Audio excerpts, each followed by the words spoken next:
quarantine, and quarantine people. In this small mosque in Freetown, Imam Ali Khaleh is talking about Islam. Sierra Leone is a Muslim-majority country.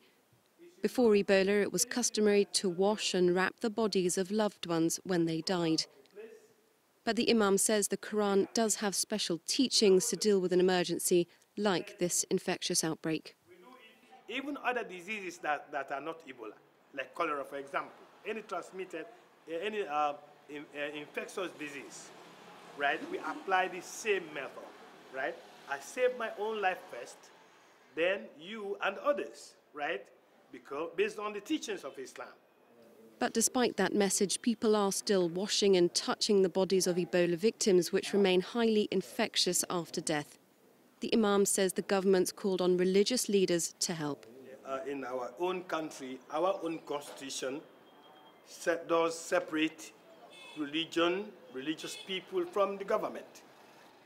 We are far apart, right? They only use us when they need us, right? But when trouble comes, they call upon us because they know that people listen to us better.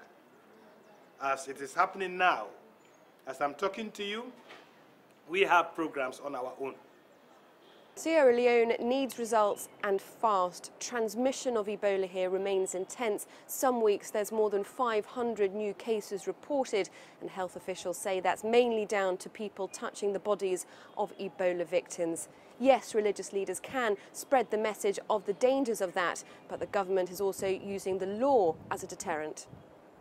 Recent statistics have shown that 70 to 75% of the cases of transmission is through handling of dead bodies. And as a result, government has put certain measures in place. Now, even if one dies of malaria, no one is allowed to bury that corpse, except it has been brought to the attention of the health authorities. That's the Ministry of Health.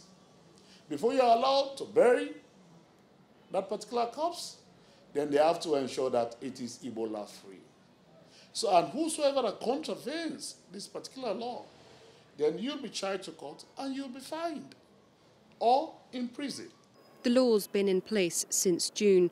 Convicted offenders could face up to a 2-year prison sentence, but it's difficult to implement. But for dead bodies, as long as you handle an Ebola-infected body, you are signing your own death warrant. By the time we put in place the necessary legal machinery to have you prosecuted, you are dead already. It's a grim warning, one the government hopes will help curb Ebola's spread for good. Katerina Vittozzi, CCTV, Freetown.